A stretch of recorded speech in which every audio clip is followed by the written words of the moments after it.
Hello, and welcome to my Whiskey Den, your favorite public access whiskey review show where craft whiskey is king. I'm your host, Pat Patrick, with my co-host, Mike Lissick tonight, coming from Kansas City.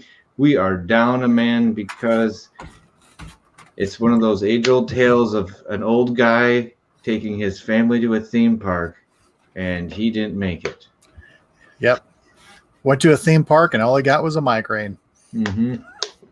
And I can't say anything about it because I could no longer ride the teacups, and that's what determined if you were old in my family. Okay, I thought maybe there was an incident. No. All teacup operators across the globe do not let this man on the teacups. Yeah, there's a notation about it. No, that is not it. It's just that's how we determine if you can't handle a ride on the teacups. That's how when it's time to go home, or you're no longer part of the youth of America. You're one of the old people. That's part of the trip, and I've crossed that line, and it's just a little depressing. So welcome to the club, Ben. How's that feel? But Mike, thanks for being here. Everyone in the chat, I see that's already moving. Good to see you. Thank you guys for stopping in. I see Oscar. I see Renita, Adina. Awesome. Dave's out there. Thank you guys for stopping in and being on time. We appreciate it. We are going to only do 3 reviews tonight because A, we're minus Ben, and B, we want to be done because the Whiskey Crusaders have a show on after tonight. And we think it's definitely worth stopping over and taking a look at. What's it about, Mike? They're doing a memorial episode, which we've done. A lot of people have done those as well, but there's been a couple of recent losses, and they have a guest who they were talking about theirs. They're going to share whiskeys that the people liked and tell stories about those people. So, and we always tend to go over, but kind of as a nice courtesy, and we really like the Crusaders. You should go check them out, and it should be a good show. Good tales. They're very nice people. Yes, and they always have really on point tastings with a lot of things. What I always found nice about it. Yeah. Ooh, I thought I lost you for a second. No. Damn, and I see I was like a little fuzzy. So give me a second here. It's because I was moving back and forth. That's my fault. Moving like a spider monkey. I know. Well, I got them all jacked up on Mountain Dew. So our 3 samples that we're doing tonight, actually, ironically, they're all malts. Yes. Which it was just kind of a random thing. And I was like, hey, they all just happen to be malts, but they are ones not taking anything away from the whiskeys, but maybe ones we weren't going to do a full show on. So. Oh, yeah, and we almost stopped doing full shows in general. Sorry, no offense to everyone else out there, but it's hard to get people together. So we're going to knock out 2 or 3 at once. So, yeah, what part of the country do we want to go to here? Why don't we go? Shoot, I guess really it ends in the Midwest. So why don't we go Midwest and then go west? Okay, I can handle that. Yeah, and by Midwest, I'm always a little fuzzy. That's fair. It's our neck of the woods. And and I see Facebook is giving me the emergency finger up on stream. I already reloaded it. I'm sick of Facebook.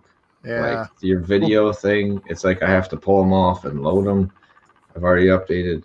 I'm not thrilled with you. So my apologies to everyone on Facebook. But you know where the real action is? It's over on YouTube. That's where the chat is. So YouTube's get on over there. That's where the action's at. So we're going to start out with Gullytown here. Yes. I'm going to roll it because let's start over here. It's a good-looking bottle. Yeah, it has a pretty cool. I got a little flash from the side here. I'm not used to this bigger screen. Sorry, did you hear Gavin from upstairs? No. All I heard was So Gullytown is from Restless Spirits, right in Mike's neck of the woods in Kansas City. Yeah, North Kansas City, which is different than Kansas City once you cross the river. But yeah, Are you Restless sure? Spirits. Yeah, it is. Oh, trust me, it's different. Restless Spirits. They opened up in 2016. It's a husband and wife, and then there's another partner, the Shannons. He of Irish descent. I think the most interesting thing about them is the wife, Benet, I think is her name. She was a science teacher, and then I don't know what sparked the bug. We should probably should go talk to them at some point. But I'm maybe a little Walter White action. Decided, hey, I could make money off of this. But she's a science. It was a science teacher. Jumped into it, and so she is the distiller. They've got a few spirits. We had a couple of theirs that we did before, but the big ones, there's Sons of Aaron, which I believe is Teeling. It's a rumor, but I think we're right. It's a rumor because I think you can. I think at a very Irish is lax. So yeah, and they have two different ones of Sons of Aaron, and then there is. Now the name escapes me. The other one, you have it. I got it. Stonebreaker. Yeah, Stonebreaker. That's right. Which is a blend of their malt and the Irish. Yep. And then this Gullytown, which was named after, I think it was the part of Kansas City where the Irish people were at. I'm fuzzy on that. I will apologize. I'm going to say I'm at least 50% wrong, or maybe I'm 51% correct. Math is hard, and I don't want to do it tonight. All right. This single malt was aged in 2 barrels, working in tandem to ensure that every delightful sip was truly legendary. Number 1, new charred oak.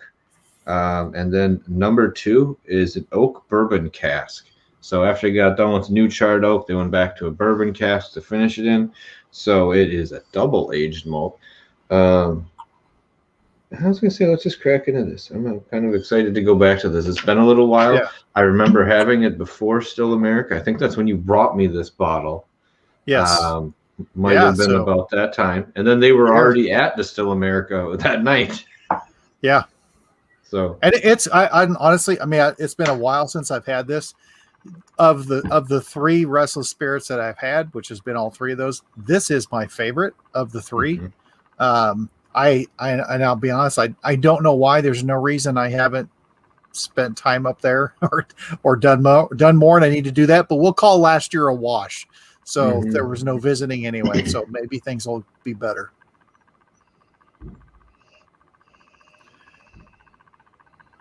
Kind of like a ripe pear apricot. A little overripe, but still. And there's a cherry note in there too. Yep. And there's a sweetness. It's got a really nice. It does have a very nice nose to it. Yeah, it's got there's like a floral part to it. Ever since I had that elderflower the other night, I've been feeling like I've been smelling like just like a little bit more of the herbal notes, but like a flowery side to them. Oh. Spencer's asking about the finish, the barrels. Oh, sorry, something popped up on my screen.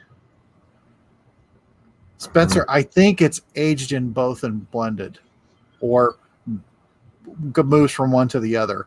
It's information that I don't know. It's going to require a visit. Yeah, I will. My apologies about that. Sorry. Spencer, if you're going to Restless Spirits, hit me up, because if I can break away, maybe I can join you up there. Yeah. And this one is, and I haven't mentioned this in a long time, but for the stat horse out there. Oh, yeah. We love our horse. Batch number 3, bottle 726. So this is a little bit earlier on. Probably a little bit change to it. Ooh, other cool thing about them, they age in a cave. Am I right? I think these are the guys that age in a cave, and I think that is no. What am I wrong? I don't think so. No, that's another one. That's another one, and I don't remember the name of them. It's a small distillery because they had, their big thing was their cave aging. I got lost.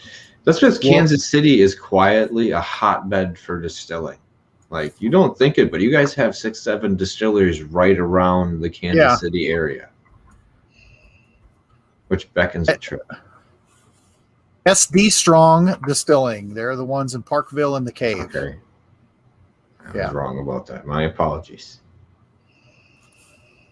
There's a new one that's popped up, West Bottoms, couple others, Tomstown, which we've talked about before.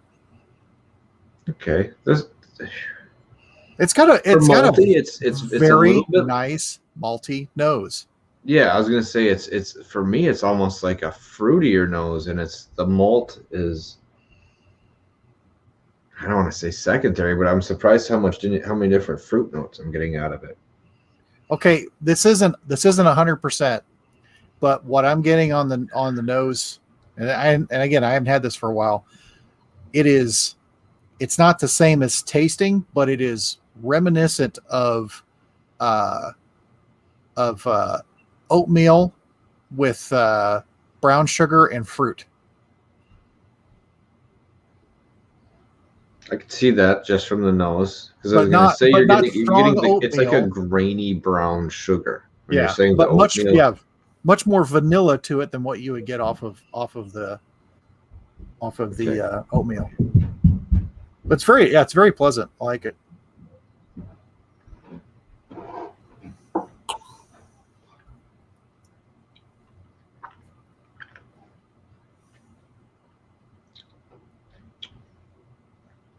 Ooh.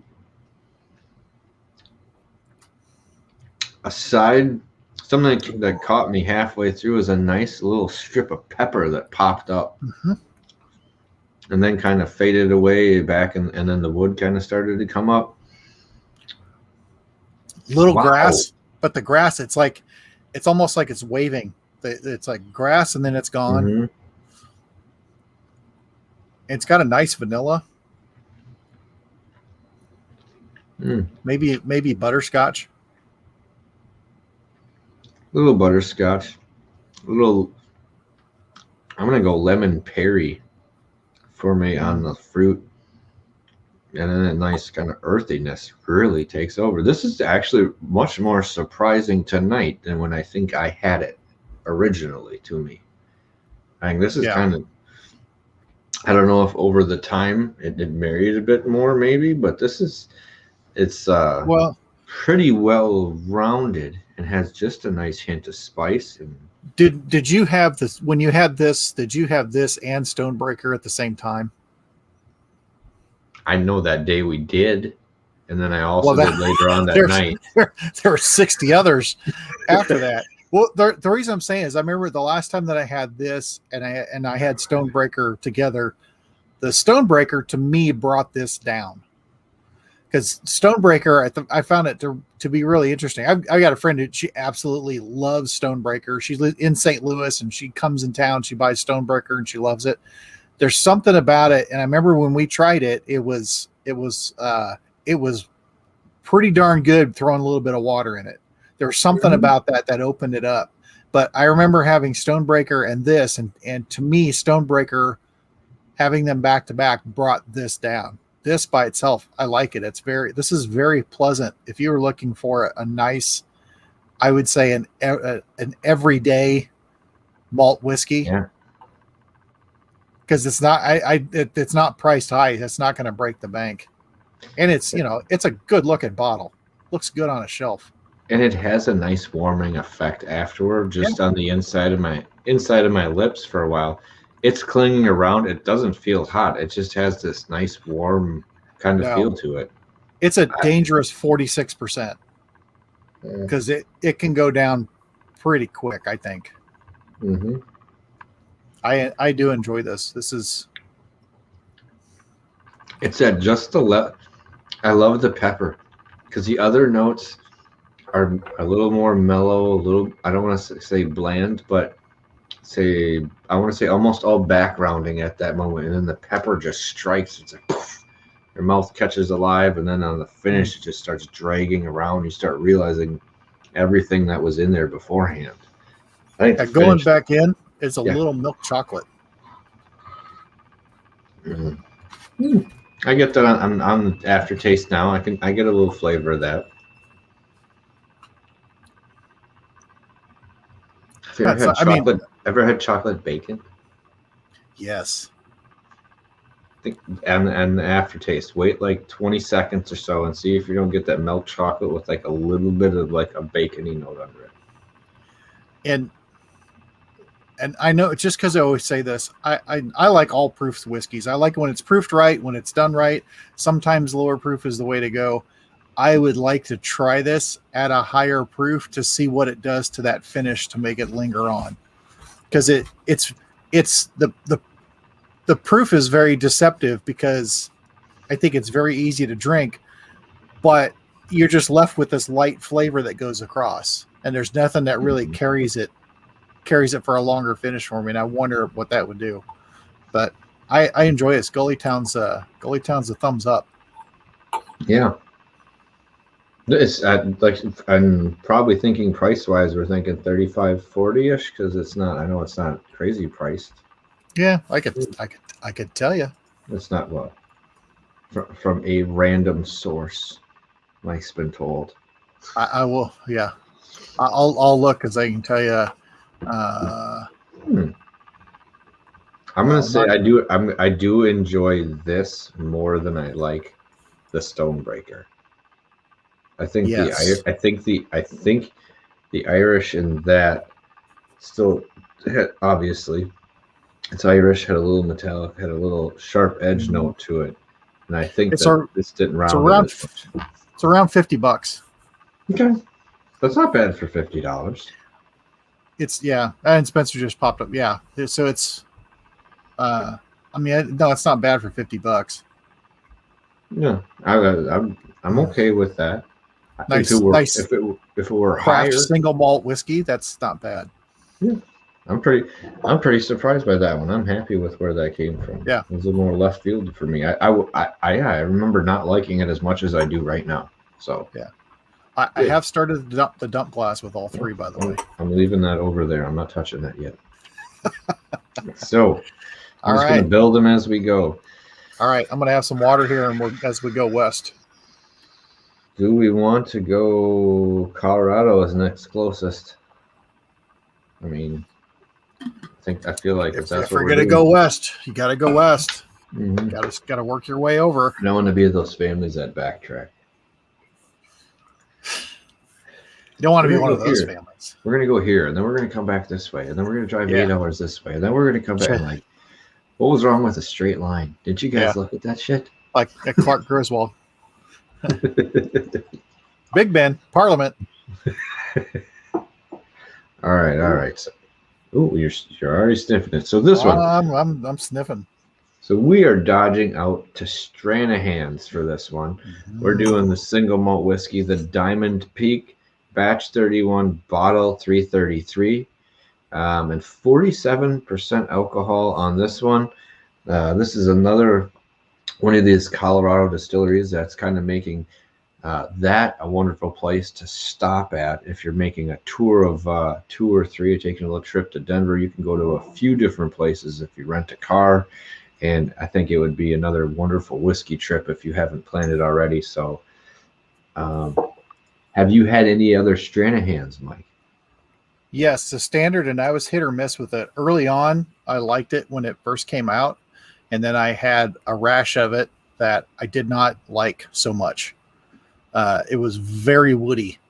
It just didn't do anything for me. But I've had some since then that I liked. And then I had what is the sherried one? Is that Snowflake? I don't know. I think it's blue. I don't remember what it is, but I had that once too. I had that, and I did. I like that one. I have not had regular Stranahans.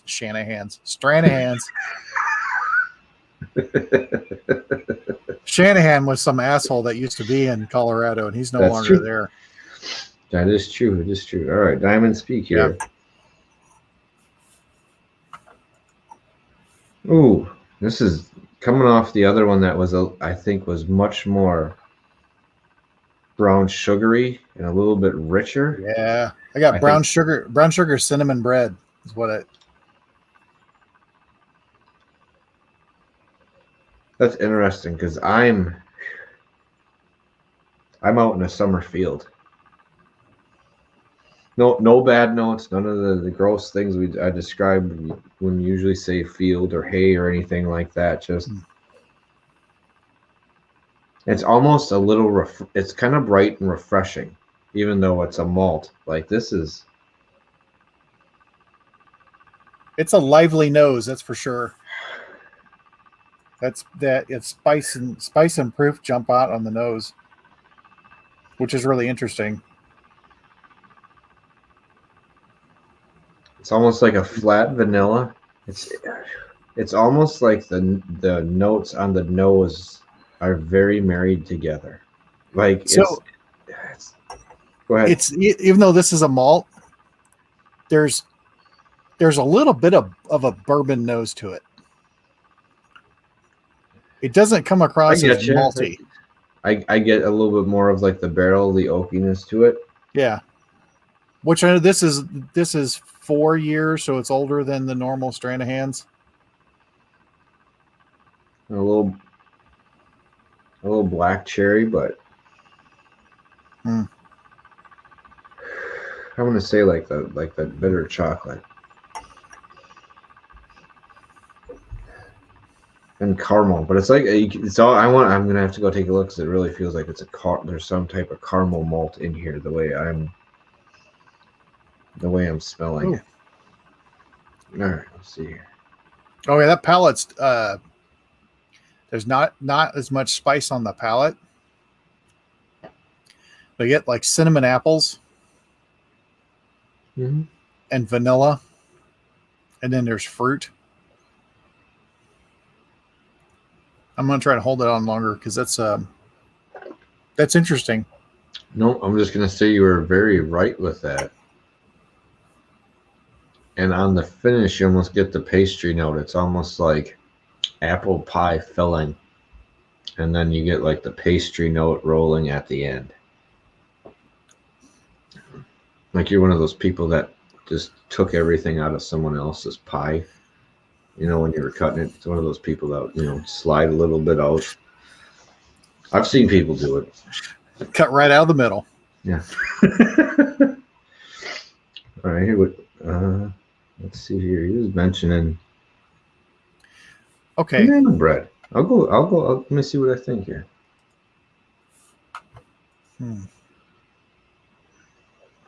See, I don't know if I get the banana bread off of it because I'm not getting any of the creaminess that I would get like from a banana bread. And it's very, I know this isn't a real word. It's bourbony for a malt whiskey. It's bourbony to me. I do like this. I can tell you 100% without having the other one near me. I like this a lot more than the standard release of Stranahan's. I get the banana note he's talking about, but it's more like a flat, more like background that gets covered up with like a caramely note for me as it rolls into the finish. But I know what you mean, because usually you think of like banana bread as moist in my mind, and I'm not getting moist. Oh God, whatever. Moist. Damn it, walked into that one. I totally train of thoughts all gone. It's just wrecked. But that's okay. But I have to agree with Mike. Actually, going back to the nose, much brighter on going back to the nose. I'm getting some high notes mixed in with that, like quite a bit. But no, I do like this much better than the standard release that I've had of Stranahan. Oh, yeah. This is actually pretty exciting. I'd almost want to see what this would do in a short sherry finish. I don't know what they did to this point, but like a short sherry finish on this, I think might add some different fruit notes that might really take this up a super notch. Yes, I'm enjoying that quite a bit. Yeah, I'd say if you can get your hands on this one, I would get this too. I don't think you're gonna be disappointed. You're gonna be happy to sit down with it. If it's more expensive, you just don't break it out as much. But as long as it's not over like I don't know, like $110 or something, and I would hope less, but I'm not in charge of everybody. Well, Oh, he's getting up. Let's look. Let's see. Did this just pop up after I said it, or did you say it before, John? Because my thing goes slow every now and then. So I like what we're thinking. John. Oh, Mr. Quinsel. It's about $70. I'm looking on Drizzly just because it gives like their delivery costs. So about $70. That's not bad. I'd be happy with that. No, that's a nice whiskey, and yeah, I like that. I wouldn't say super overwhelming or anything, but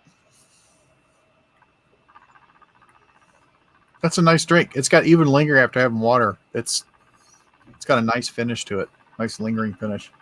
But it's enough. You could spend some time with this by a fireside if you wanted to. Mm-hmm. You know, if it was like a little reflection whiskey, I could see this hanging out and trying to peg some notes as you're just reflecting on life. All right, I like that. Nice. Flex on your friends who have the standard release. Exactly. They whip that out, smack it out of their hands, and just say, no. Yes. Now I know this isn't Diamond Peak. Obviously, this isn't like last week's the greatest whiskey review show ever, but we're hitting 2 marks right away. So well, we did that last week too. We had two. That's true. We had 2, and then it kind of went downhill.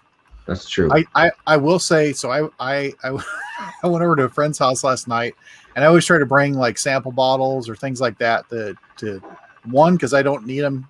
I don't need all the whiskey, and I try to share stuff. So I took one of those bottles that we weren't crazy about, and I normally take things that I like and everything else, but I told them all, it's like, this is the one time I'm going to give you something that I don't really like, and I want you to try it. And so 2 guys tried it. One guy he's pretty honest about his opinions of whether he likes things, even though he might be wrong a lot, and maybe not. I don't, but it's his opinion. Another one who is an environmental chemist, and so he always thinks, he looks at the breakdown of it. But both had basically the same reaction, which was it was roundly rejected by the jury. So yeah. Hey, that happens. Sometimes it's good to know that you were on the same page, and it's not just your taste. It wasn't just us. But again, I'm willing to try that one out of a full-size bottle from something that we know is current. That's true. Could be different. Willing. That was kind of the point of going to it in the first place, was to see if things had changed or what had happened. So, since like we said, we're hurrying along, we're rushing. We're going to try to get done, so you have some time to cut on over to see Whiskey Crusaders this evening. Our last one that Mike and I are going to be reviewing is a single malt from Bull Run Distilling, in Portland, Oregon.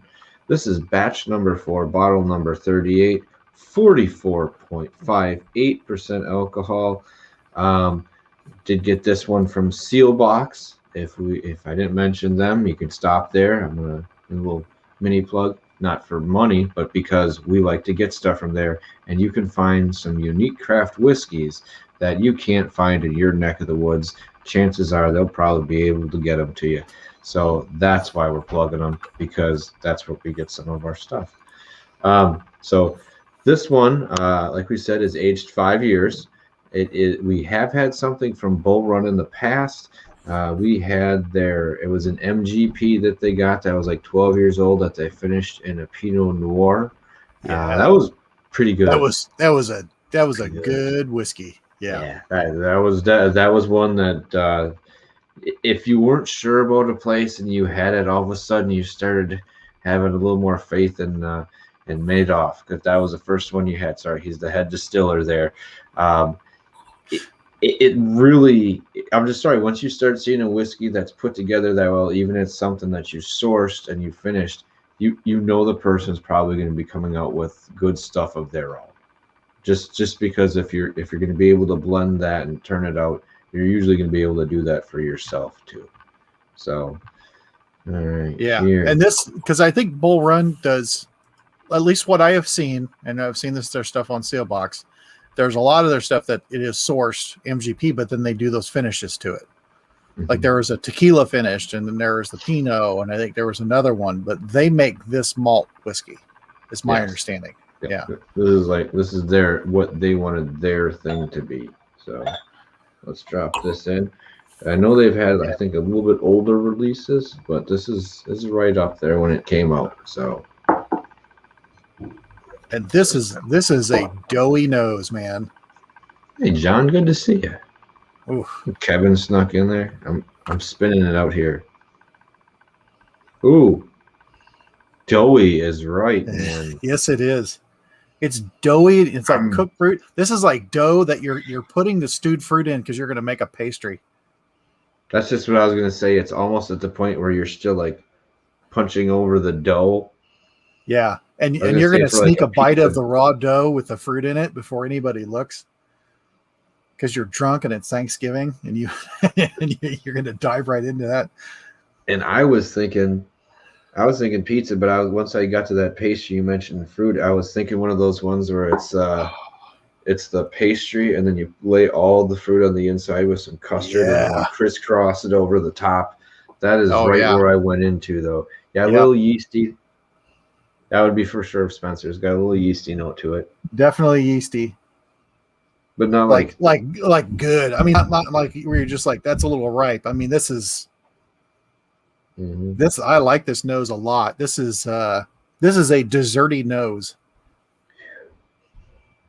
And as far as fruit, a turnover. I could I could see that. No, I don't want to go back to Bear Claw because I almost equate that too much with Roux, and it's not on that line because that's a little more cooked. And they've got the icing on there too. Yeah, that's the other thing. I'm looking because I figured I'd look ahead. The Oregon single malt on Sealbox, $50. Yeah. So no, already on the nose, I'd probably be safe with going with that right away. Pear, brown sugar. And I'm getting like a raspberry blackberry mix. I don't know. I can't. The fruit is hard for me to pull apart in this one. Mitch, I would lean towards a beer yeast because it's kind of it's. I know this is not the right way to say it, but it is maybe more lively and like more frothy and active than just plain bread yeast. Yeah, but this is it's an interesting nose. I'm getting fat just smelling this thing. I hope not.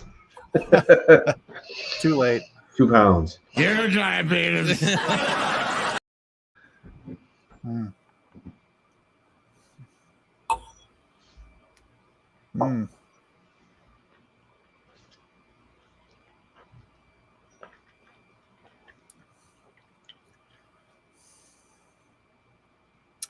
Okay. You know what I get? I'm not lying. It's like a flash of beer across the palate. And then there's a lemon note, right? Yeah. There's a tartness with the lemon on there. Wow, that's cool. That's crazy.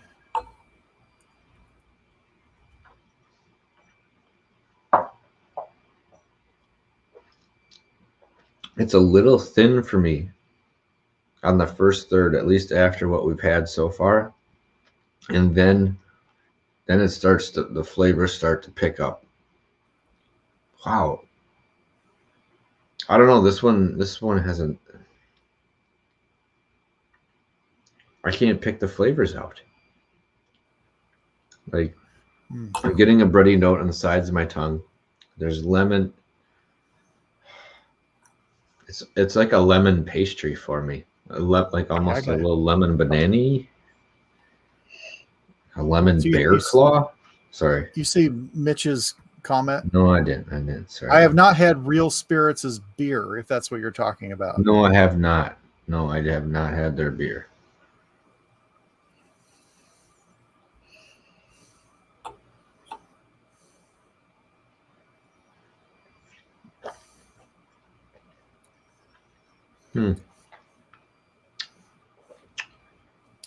It doesn't match the palate doesn't match the nose in the richness. But I really like that. I don't mind like it. You said, yeah, it's got that the beer tartness, like the lemon, and it's like you got served a different pastry. Well, you know what? It is state fair time, and I know that somebody has done deep fried beer. How the? No, wait. You can't. Science, dude. No, you can't deep fried beer. Don't ask. All I know is I know it happened.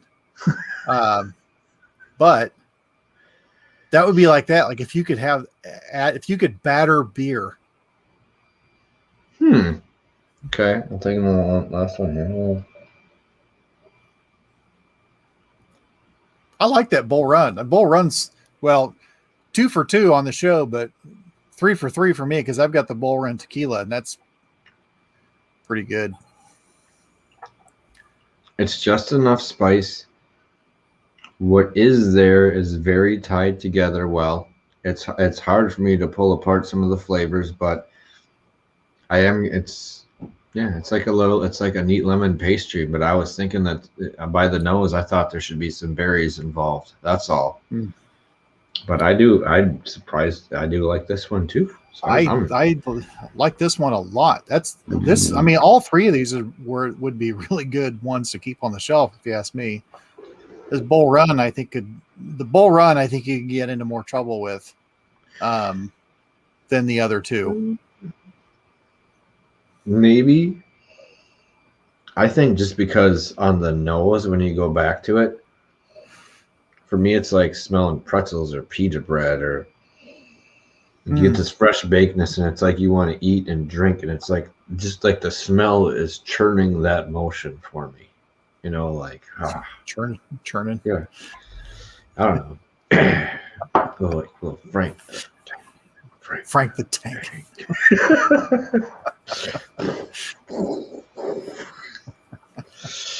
So.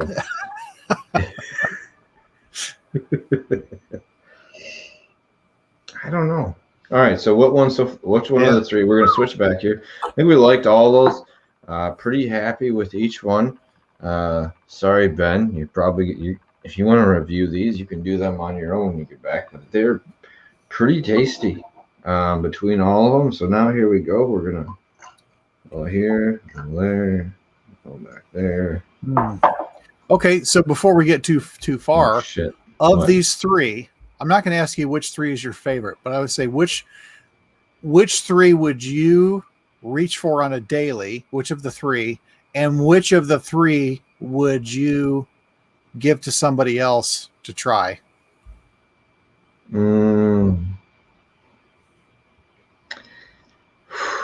Okay, the Stranahans is one that might have covered both, but I can't jump out both.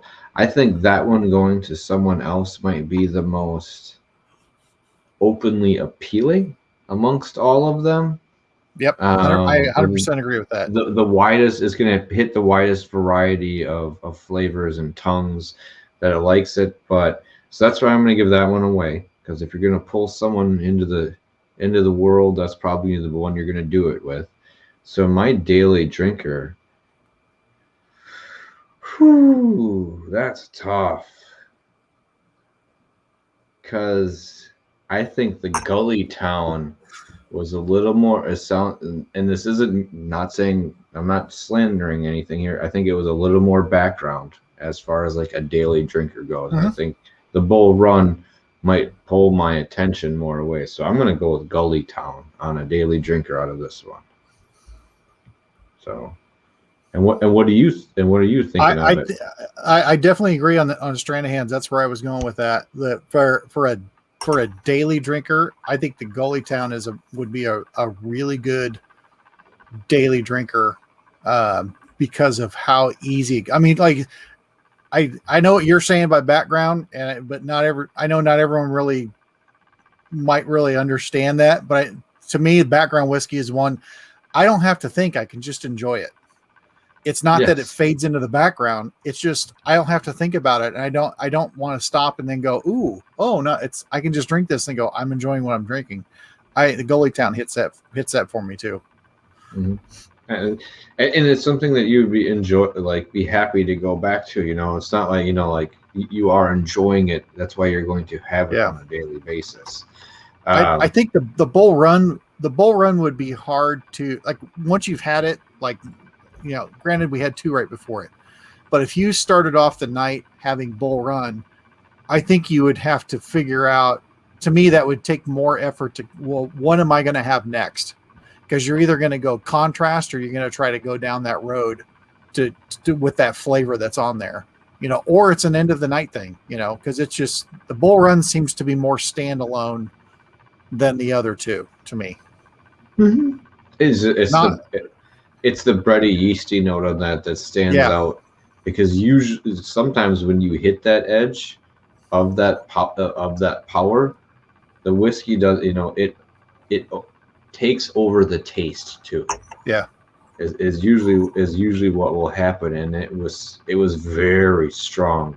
I mean, it was like it wasn't a bakery baked. It was a bakery, like I said, someone's turning over and pounding the dough still. Yeah. So usually when you get that, it will, the flavor might not be what you're expecting, and that one really that's not what you got out of it. So okay, anyway. now onto the mix. The blend nose is nice. I like it. You can tell the Bull Run comes through. On mine, that. Maybe a bit exceedingly sweet. Maybe my mix, but rich sweet. So it's like right on the edge of it being like, oh, that's too much, but I want to have another piece. Give me some of that. I'll take another. I like this. Chocolatey caramel, nice vanilla. The bready yeasty note on here comes through. I can't pick it's not a cake, because that gives it a different flavor to it on the nose, but it is a baked good. Oh, wow. Cherry and lemon, and the nose is actually pretty complex. It is, but I can pick up that Bull Run on the nose, and man, I can pick up that note on the Bull Run. I get that on the palate. So that tartness, lemony hits and then kind of goes away. Yeah, it's like that. It's like adding lemon to stuff where the acidity kind of cuts through things. That's nice. I like this a lot. Three unlikely distilleries. This blend. You can get together on this. Good. I would buy a combo of what I just had, because there's fruit, there's flavor, there's the lemon, there's that strike of spice that we talked about with pepper. This is really fucking good. Oh, hold on here. I should probably we'll pull that one down for a second. That is good, and it's not all. It's nothing high proof, and the flavor it just kind of lays there on the palate, and it's just a flavor layer. I would. Oh yeah, I'd do this again. I'm intrigued, and you know how things change, but like a couple weeks down the road, because off the bat, this seems pretty married together. And usually things will change a couple weeks after you've had them sitting in a container or in a bottle after you've done this to see what happens. I would love to see what happens with this. This is hell. I might send out an email. They need to get on top of this, because this is stat. there's a lot of people doing collaborations, and an American single malt collaboration, I think, is one that merits some attention. This is pretty damn. This is an awesome blend. It is a fantastic blend. It is. Yeah. I may stick equal amounts of this in a sample bottle and let it sit for a few weeks. See what happens. Mm-hmm. It just really, it hangs in there. It's got a really nice. It's got a nice finish. It does, and it feels luxurious. It feels like a dessert almost at a fancy restaurant. I'm all excited now. I wasn't before, but I'm starting to taste it now. Where is this other? Yeah, I like it. Good blend, man. Yeah, fine. I'm gonna say it finally. There was a while there where we were not hitting. That's finally a nice little tremendous blend. Now, like we said, we're gonna cut out early tonight, so that's why we're moving fast with stuff. But we do have our show next Monday. Is a relative of Ben. Yeah, yeah. That's how we got her on the show. Tentatively scheduled. We're going to have Marion Eves on. We're going to be talking about her past, her career in it. And is that lovely tasting set that's down on there? Is that the blind sample set? Yeah. So that you can. That's a good looking set.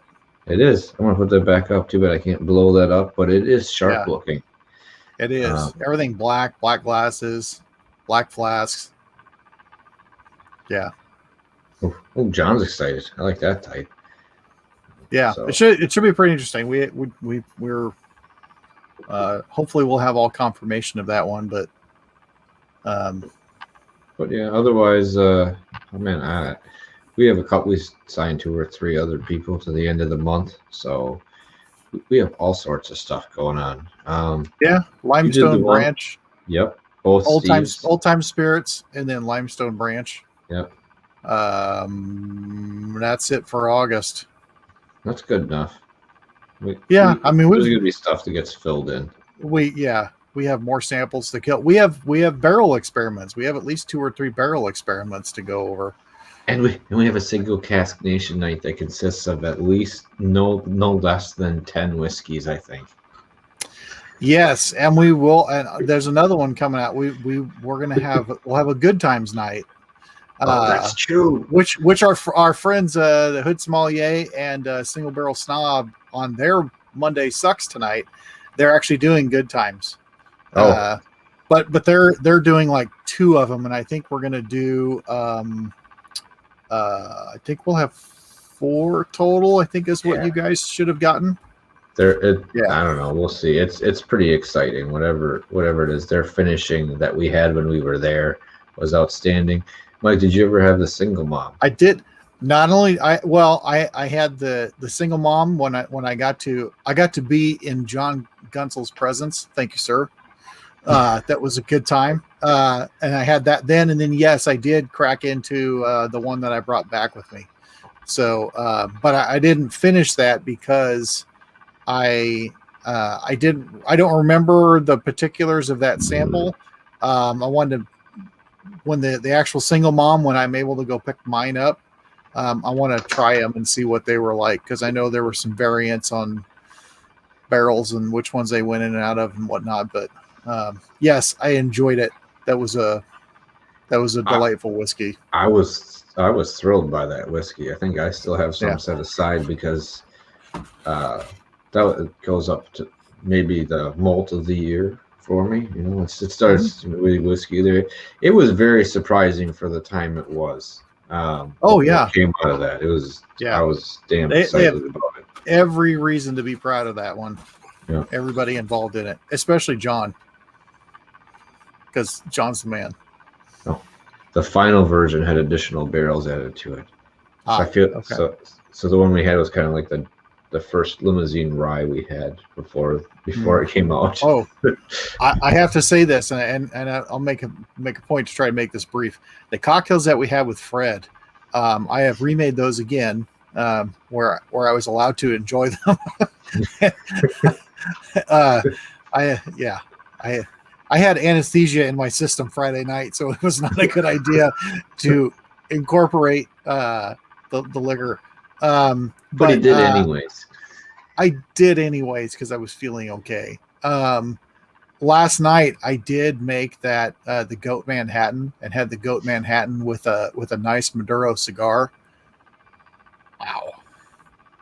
Highly recommend making that. It paired very nicely. Yeah, the red and white vermouth, I think, was the white added in there for me made a difference. That made a huge difference. And that I think when Fred explained vanilla it, star anise simple syrup added to that too. And I feel like when Fred explained it, he was calling me a pussy for liking it with half of the white in there, but I did like it. And no star anise. He said that was okay from the beginning, and there was no way I wasn't buying that at the store when I went in. It's like, I'll make my own variant of this, which is nice. I like that one. I'm gonna make the bee's knees for some people at my son's party this weekend. So if some people want to have a drink, I just have to keep it separate because it looks some people, meaning 4-year-olds. 4-year-olds. There will be some there, but and it is going to look a lot like lemonade, so it's going to be inside the house. But I think that one is going to go over pretty well at that point in the day, which is nice, kind of little Sunday afternoon drink. So next week, Mary and Eve's 90% sure, but we'll make sure about that as we go on. So I don't know what you're doing tonight. Is once we get done here, go right over here to this. It is the Whiskey Crusaders stream this evening. They will be starting in a little bit. Have a few drinks, get prepared for them. Yeah, they're starting. They said 9:15, so a little late, but still. Yeah, go over there. It's a good idea. Memorial streams are a good thing if you got someone to memorialize. Join in on it, but they're very nice people. We like them a lot. Yeah, so stop over there. Otherwise, stop back next week, and I don't know, we'll see if we're busy on Friday night. I don't know what's going on. I don't remember what everyone's schedule is like, but maybe we'll get together and we'll keep knocking out some of these reviews because there's still goddamn tables full of stuff. We got to get more. I need to feel like I have a good sampling for whiskey of the year. This is true. Yeah. The only way to do that is to go through the sample bottles. That's right. I'm going to keep knocking those out. So everyone out there, thank you for stopping in. We really appreciate it. We love that you did. I'm going out on this blend because it is one of the times that it is better than the sum of its parts. It is really damn good. So I don't know. Cheers to everyone out in the chat. Cheers to you, Mike. It's not the size of the den. It's the love of whiskey. Cheers, everyone. Cheers. Let's get into it. 1, 2, 3.